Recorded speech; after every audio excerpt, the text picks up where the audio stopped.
ये आज के समय में बहुत बहुत ज़रूरी है। इसमें जो पहला वाला चित्र है विश्राम और मौन का बदल। हम पूरी तरह से विश्राम करते हैं।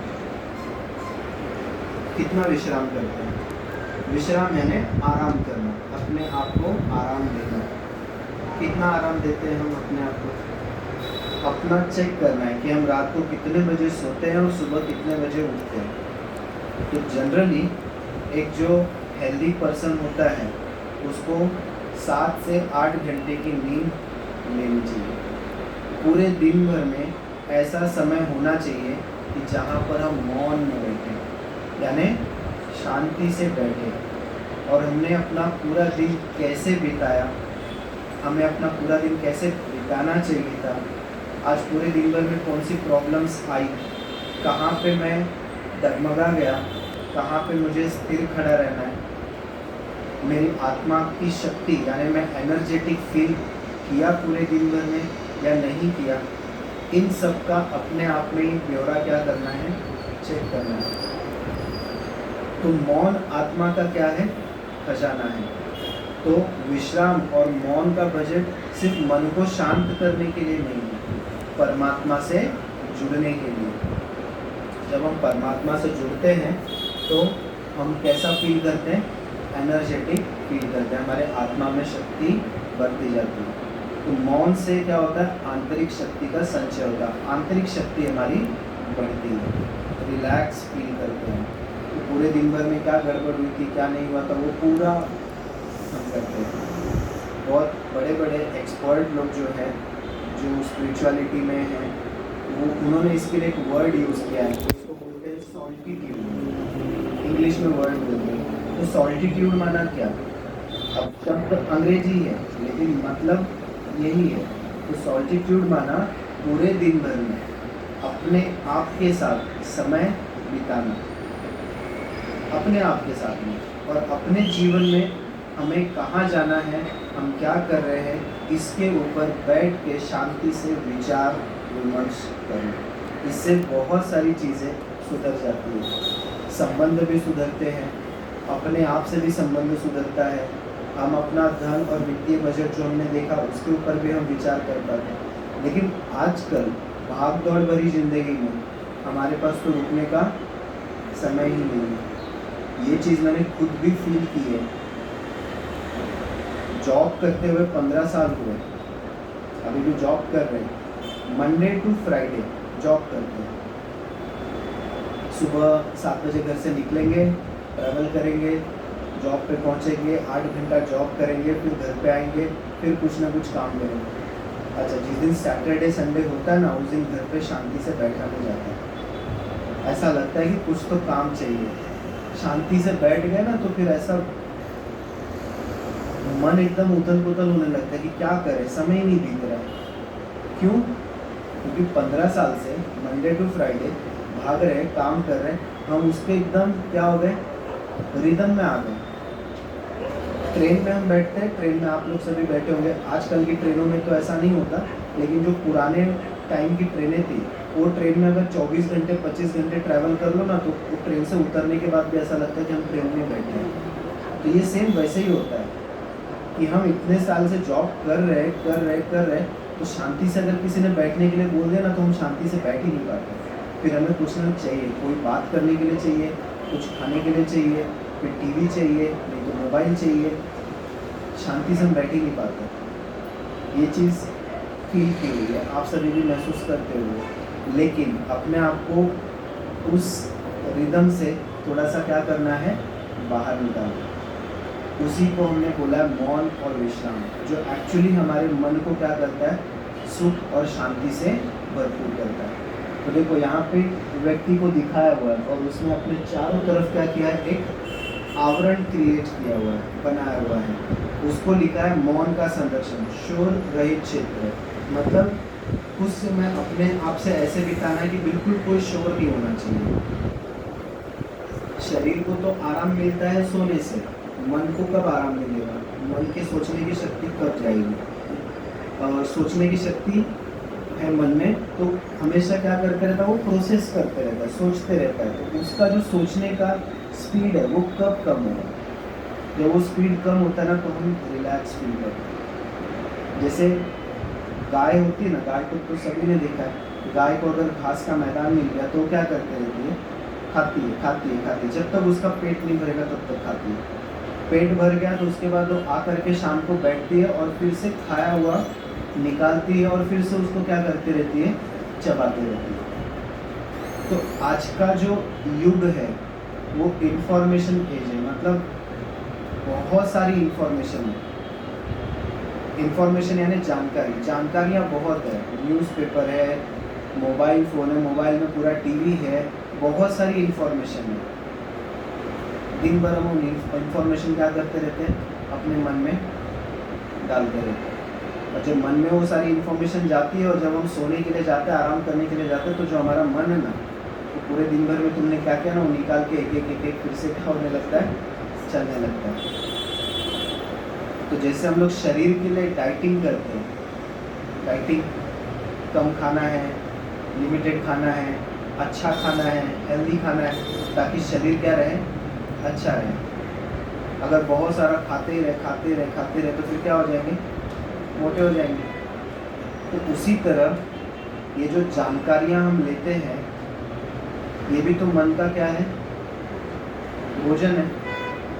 तो मन के अंदर जब हम भोजन डाल रहे हैं तो उस वक्त हम ध्यान रख रहे हैं क्या कि मन को अच्छा भोजन ही मिलना चाहिए, जो जानकारी मिल रही है वो अच्छी ही मिलनी चाहिए। तो मन भी हमारा क्या होता जा रहा है? मोटा होता जा रहा है। लेकिन मन दिखाई दे रहा है?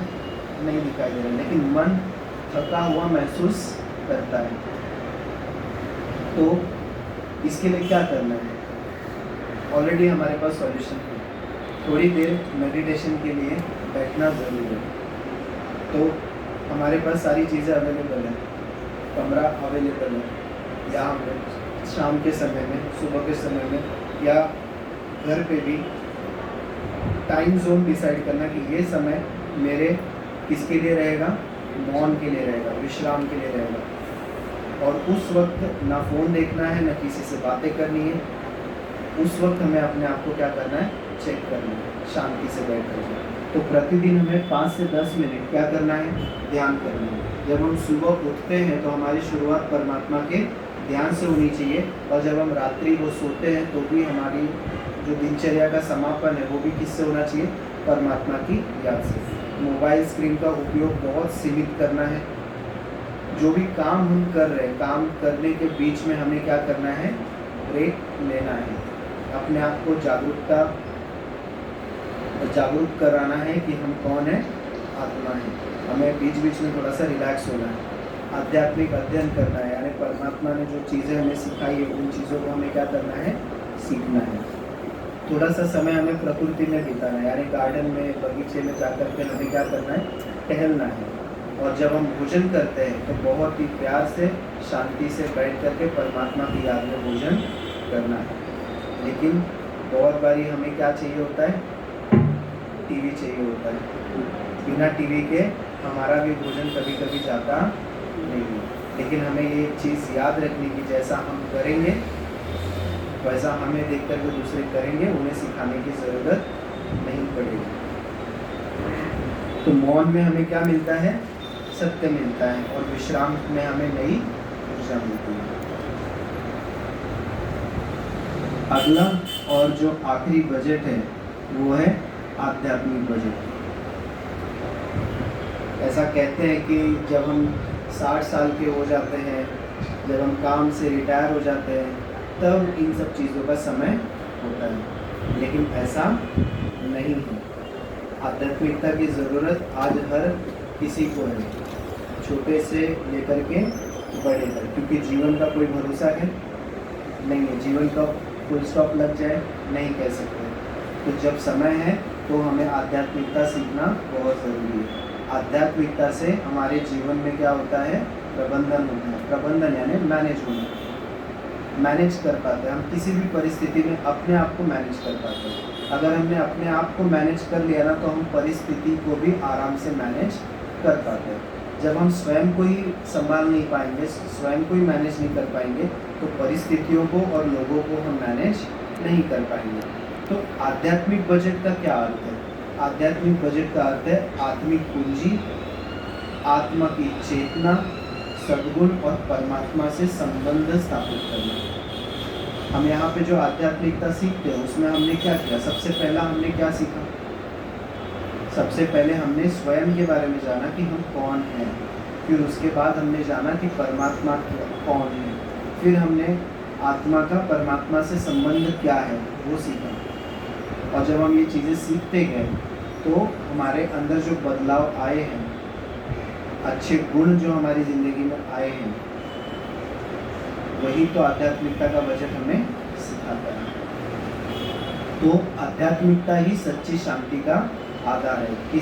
कोई व्यक्ति, वैभव और चीज़ें हमें शांति नहीं दे सकता। तो आध्यात्मिकता हमारे जीवन में स्थिरता लाती है, आत्मिक स्थिरता लाती है। जो भी हमारे संसाधन हैं उनको अच्छे से उसका इस्तेमाल कैसे करें, इसमें संतुलन लाती है। अभी तक हमने जितने भी बजट देखे ना, जैसे कि समय का बजट, शब्द का और वाणी का बजट, मौन और विश्राम का बजट, ये सारे बजट को संतुलित करने का काम कौन सा बजट करता है? आध्यात्मिक बजट। आज लोग आराम से बोल देते हैं इन सब चीज़ों के लिए हमारे पास समय नहीं है, ये तो रिटायरमेंट के बाद ये सारी चीज़ें होती है। मुझे भी कई लोग बोलते हैं, जब मैं अपना स्टेटस लगाता हूँ उसमें नीचे ब्रह्मा कुमारी लिखा होता है, तो मुझे पूछते हैं कि आपके जीवन में ऐसा क्या टेंशन है आपको अभी से ब्रह्मा कुमारी ज्वाइन करने की ज़रूरत पड़ेगी? तो मैंने बोला वो कोई ज़रूरत की बात नहीं है ना, मेरे जीवन में कोई टेंशन है, मुझे वो चीज़ अच्छा लगता है। मुझे उन चीज़ों में खुशी मिलती कि हम कुछ नया सीख रहे हैं, मैं अपने जीवन में बदलाव ला पा रहा हूँ और मैं समझ पा रहा हूँ कि सामने वाले के जीवन में तकलीफ क्यों है, ये भी हमें समझ में आता है। तो जब ये समझ मेरे जीवन में आ रहा है, मैं स्पष्टता से हर चीज़ को देख पा रहा हूँ, तो मैं फिर क्यों ना करूँ। लेकिन लोगों के पास समय नहीं, लोग बस चीज़ों के पीछे, आवश्यकताओं के पीछे, इच्छाओं के पीछे भागते जा रहे हैं। तो अपने आत्मिक पूंजी में भी हमें क्या करना है? निवेश करना है। जैसे हम धन कमाते हैं, स्थूल धन होता है, स्थूल धन को जिस तरह से हम बैंक में अलग अलग स्कीम्स में क्या करते हैं? इन्वेस्ट करते हैं, वैसे ही आध्यात्मिकता सीख करके हम अपने आत्मिक पूंजी का क्या कर रहे हैं? निवेश कर रहे हैं। धन का अगर हमने प्रॉपरली निवेश किया तो हमारे जीवन की गाड़ी, हमारी आवश्यकताएं, हमें जो भी चीज़ों की ज़रूरत है वो सब हम आसानी से पूरा कर पाते हैं। लेकिन जब हम आध्यात्मिकता में निवेश करते हैं तो हम अपने शब्दों को, अपने विचारों को और अपने कर्मों को क्या करते हैं? एक दिशा देते हैं, जिससे हमारा भविष्य और क्या हो जाता है? बेहतर हो जाता है। कुछ चीज़ें जो दिखाई देती हैं उनको तो हम मैनेज कर सकते हैं, लेकिन जो चीज़ें नहीं दिखाई देती, जो ज़्यादा पावरफुल है, वो मैनेज करने में लोग आज असमर्थ हैं। वो कैसे मैनेज करना चाहिए, उसका प्रबंधन कैसा करना चाहिए, वो हमें आध्यात्मिकता सिखाती है। आध्यात्मिकता जब हम सीखते हैं तो हमें आत्मा कौन है, परमात्मा कौन है, इसका संबंध, उनका संबंध आपस में क्या है, वो चीज़ें समझ में आती है। और जब हम आध्यात्मिकता में अपना समय देते हैं तो परमात्मा के साथ हमारा संबंध क्या होता है? गहरा होते जाता है। हम अपना टाइम प्रॉपरली क्या कर पाते हैं? मैनेज कर पाते हैं। प्रतिदिन हमारे दिन की शुरुआत कैसे होती है? परमात्मा के साथ होती है, परमात्मा के ध्यान के साथ होती है। और दिनचर्या जब समाप्त होती है, रात में जब हम सोने जाते हैं, तो भी हम क्या करते हैं? प्रार्थना करके सोते हैं, प्रेयर करके सोते हैं। अच्छा, कल मैं बच्चों को पढ़ा रहा था तो उसमें एक सेंटेंस आया कि जितने भी हम आत्माएं हैं, चेतना है, वो एक दूसरे के ऊपर सभी डिपेंडेंट है, इंटरडिपेंडेंट है। मतलब इस वर्ल्ड में जितनी भी सोल है, जितनी भी आत्माएं हैं, सब एक दूसरे से क्या है? इंटरडिपेंडेंट है। अब वो सेंटेंस एक सेंटेंस था, लेकिन अगर उसकी गहराई में जाए तो वो बहुत गहरी चीज़ है। उसको समझना कि हम सभी एक दूसरे से इंटरडिपेंडेंट कैसे हैं। अब मैं यहाँ पर आकर के अगर मैं बहुत अच्छी बातें बता रहा हूँ, आप वो अच्छी बातें सुन रहे हैं, मेरा ऑरा अगर पॉजिटिव है तो उस पॉजिटिविटी का आपके ऊपर भी असर पड़ेगा। लेकिन अगर कोई क्रोधी व्यक्ति यहाँ पर आता है, वो क्रोध करता है, तो उसके क्रोध का भी असर हम पर पड़ता है। हमारे विचारों का एक दूसरे के ऊपर बहुत गहरा असर पड़ता है। ये बहुत गहरी चीज़ है। 6th स्टैंडर्ड के बच्चे, उनकी बुक्स में ये चीज़ लिखी हुई है। तो आध्यात्मिकता बहुत ज़रूरी है, क्योंकि आध्यात्मिकता से ही ये सारी चीज़ें क्या होती है, स्पष्ट होती है। आध्यात्मिकता अगर हम फॉलो करते हैं तो हम इस दुनिया में जो भी नकारात्मक चीज़ें हैं उनसे अपने आप को बचा सकते हैं। अगर समझो मैं ज्ञानी व्यक्ति नहीं हूँ, कोई व्यक्ति आकर के मेरे सामने क्रोध कर रहा है, मेरे से झगड़ा कर रहा है, तो उस वक्त एक नॉर्मल पीपल की तरह मेरा क्या रिएक्शन रहेगा? स्वाभिमान मुझे बचाना है, तो मैं भी उसके साथ में क्या करूँगा, टकराव में लग जाऊँगा। लेकिन अगर मैं एक आध्यात्मिक व्यक्ति हूँ, एक योगी है, वो कैसे रिस्पॉन्ड करेगा उसको? तो वो पहले उसके क्रोध को जानने की कोशिश करेगा कि इसको क्रोध क्यों आया, उसके प्रॉब्लम को समझने की कोशिश करेगा। वो उसको ब्लेम नहीं करेगा और ना खुद निराश होगा। उसमें से सॉल्यूशन, मतलब उस परिस्थिति से बाहर कैसे निकले उसके बारे में सोचेगा, उससे विचार विमर्श करेगा और उसकी क्रोध को, उसके चीज़ों को पर्सनली नहीं लेगा। क्योंकि योगी के पास, आध्यात्मिक पर्सन के पास उतनी नॉलेज, उतनी क्षमता होती है। तो वो क्षमता का हमें अपने अंदर क्या करना है, विकास करना है। कई बार हम जीत हासिल कर पाते हैं, कई बार हम थोड़े से लड़खड़ा जाते हैं, लेकिन हमें समझ में आता है कि अच्छा यहाँ पे गड़बड़ी, नेक्स्ट टाइम इस चीज़ को हमें और क्या करना है, सुधारना है। और हमारा जीवन कैसा हो जाता है, हमारा जीवन सद्गुणों पर आधारित हो जाता है। सत्य के साथ हम जीते हैं, शांति के साथ और निस्वार्थ भाव से हम जीते हैं। तो हमारे लिए सबसे इम्पोर्टेंट क्या है, इस पूरे विश्व में जो चीज़ें दिखाई देती है सब क्षणभंगुर है, यानी टेम्पररी है। आंखों से जो चीज़ें दिखाई दे रही सबका विनाश होने वाला है। अविनाशी कौन है, आत्मा, यानी हम अविनाशी हैं। तो हमें अपना पोषण करना सबसे ज़्यादा जरूरी है। तो ये है आध्यात्मिकता का बजट। अगला चित्र आया ही नहीं अभी तो हमें क्या करना है, अपने जीवन में बदलाव लाना है। तो अभी देखो, जैसे अभी युद्ध चल रहा था, युद्ध के पीछे कारण क्या था? सबने बहुत सारे एनालिसिस किए कि युद्ध के पीछे ये कारण है, युद्ध के पीछे वो कारण है। लेकिन अगर हम सहज तरीके से सोचें तो क्या सच में युद्ध की ज़रूरत है?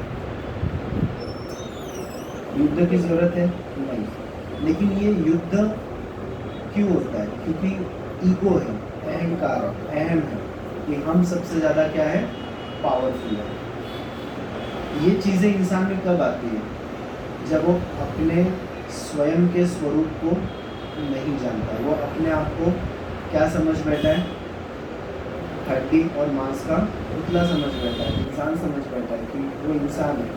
और जब अंदर के ये सारे बजट हिले हुए होते हैं, यानी शब्दों पे कंट्रोल नहीं है, विचारों पे कंट्रोल नहीं है, भविष्य के बारे में बहुत ज़्यादा चिंता है, भूतकाल की चीज़ों को लेकर के बैठे हुए, तो उसके अंदर न शांति है, न उसके अंदर क्या है, संयम है, न वो एक दूसरे को समझने की कोशिश करते हैं और मानसिक रूप से क्या है, थके हुए हैं। तो जब ऐसी स्थिति होती है तो वो युद्ध की स्थिति होती है।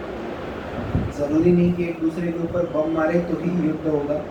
अगर मैं यहाँ पे बैठे बैठे आपके प्रति अगर नेगेटिव विचार कर रहा हूँ, आपको कुछ उल्टा सीधा बोल रहा हूँ, आपको दुख दे रहा हूँ, तो ये भी तो हिंसा ही हुई ना। ये भी तो एक प्रकार का सूक्ष्म युद्ध ही है। कोल्ड वॉर बोलते हैं ना, शीत युद्ध। मतलब मैं कुछ ऐसा करूँगा कि आपको तकलीफ हो जाए, लेकिन मैं ये नहीं दिखाऊंगा कि मैंने किया है। तो ये भी तो शीत युद्ध है। तो क्यों मैं ऐसा क्यों कर रहा हूँ? क्योंकि मेरे ऊपर कंट्रोल ही नहीं है। ना मेरे विचारों पे कंट्रोल है, ना मेरे शब्दों पे कंट्रोल है। मुझे आवश्यकताओं और इच्छाओं के बीच में फ़र्क नहीं पता है। मैं पूरी तरह से क्या हो चुका हूँ, गिर चुका हूँ। आत्मा की जो शक्ति है वो क्या हो गई है, क्षीण हो गई है। तो हमें क्या करना है, चेक करना है कि हमारे जीवन में जो बजट है, कौन से बजट की कमी हमारे जीवन में ज़्यादा है। उस बजट के ऊपर हमें काम करना, क्या करना है, शुरू करना है और अपने जीवन को क्या करना है, बदलाव में लाना है। तो जीवन में बदलाव लाने का जो सबसे पहला स्टेप है, अपने आप को जानना कि हम कौन हैं। हम चेतना है, हम आत्मा है, स्पिरिट है। अलग अलग भाषाओं में बोला हुआ है, अलग अलग नाम बोला हुआ है, लेकिन उस चीज़ को महसूस करना बहुत इम्पोर्टेंट है। जब हम अपने आप को महसूस करते हैं, अपनी शक्ति को महसूस करते हैं और जब अपने जीवन में प्रबंधन लाते हैं आध्यात्मिकता के थ्रू, तो हमारे शब्दों में कंट्रोल होता है, हमारे विचारों में हमारा कंट्रोल होता है, आवश्यकता और इच्छाओं में हमें फ़र्क पता होता है, धन का सही इस्तेमाल कैसे करना है, धन को सही तरीके से कैसे कमाना है। जब ये सारी चीज़ों का मैं कंट्रोल कर पाता हूँ, तो हमारा जीवन क्या हो जाता है, आनंदमय हो जाता है, सुखी हो जाता है। तो आत्मा की अर्थव्यवस्था सही होती है। आखिरी पॉइंट मैं एक्सप्लेन करना चाहूँगा कि जैसे किसी भी देश की अर्थव्यवस्था होती है, तो अर्थव्यवस्था किसके ऊपर से मापी जाती है, जीडीपी के ऊपर से मापी जाती है, राइट ना। अभी जीडीपी का तो मुझे भी बहुत ज़्यादा नॉलेज नहीं है, लेकिन ऐसा बोलते हैं कि जीडीपी परसेंटेज में होती है, 7.8, 8.9, 10% रहेगी तो देश की ग्रोथ क्या हो रही है, बहुत अच्छी हो रही है। अगर जीडीपी थोड़ा सा कम होता है तो देश का ग्रोथ क्या हो रहा है, अच्छा नहीं हो रहा है, मंदी का समय चल रहा है। तो जीडीपी से मापी जाती है। तो जीडीपी अच्छा होना चाहिए, इसीलिए हर देश क्या करता है, बजटिंग करता है। बजट आता है ना, हर साल फरवरी में बजट आता है, तो बजट में क्या किया जाता है, हर सेक्टर को क्या किया जाता है, देखा जाता है। तो हर सेक्टर को देखा जाता है ध्यान से।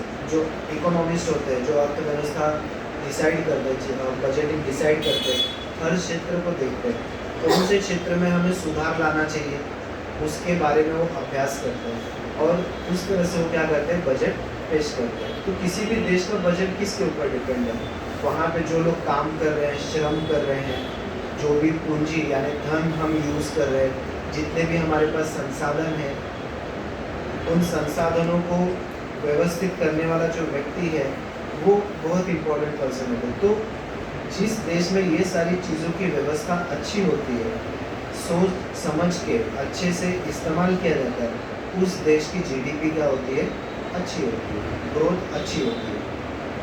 तो अब इन सब चीज़ों का इस्तेमाल करने वाला कोई व्यक्ति विशेष ही होगा ना।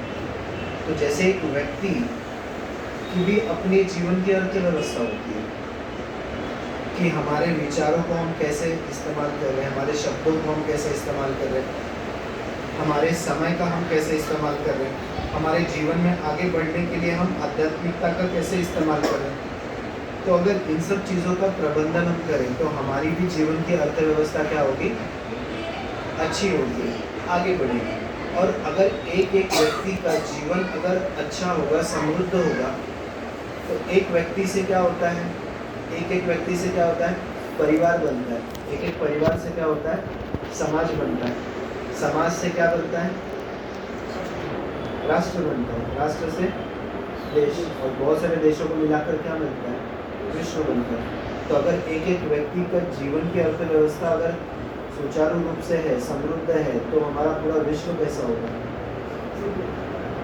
तो रूट कॉज हमें पता है कि क्या है, तो शुरुआत कहाँ से करनी है, शुरुआत हमें अपने आप से करनी है। हमने ये जो पूरे प्रोजेक्ट में जीवन के 16 बजट देखे, इन 16 बजट को समझने की ज़रूरत है। ये सारे 16 बजट एक दूसरे से संबंधित हैं और इन सभी को सुचारू रूप से चलाने के लिए सबसे इम्पोर्टेंट है आध्यात्मिक बजट। आध्यात्मिकता में हमें थोड़ा समय देना ज़रूरी है, उसका अभ्यास करना, उसकी पढ़ाई करना भी बहुत ज़्यादा ज़रूरी है। 60 साल के हो जाएंगे, रिटायरमेंट हो जाएंगे, उसके बाद करेंगे, वो ऐसा समय अब नहीं है। अच्छा, ओम शांति।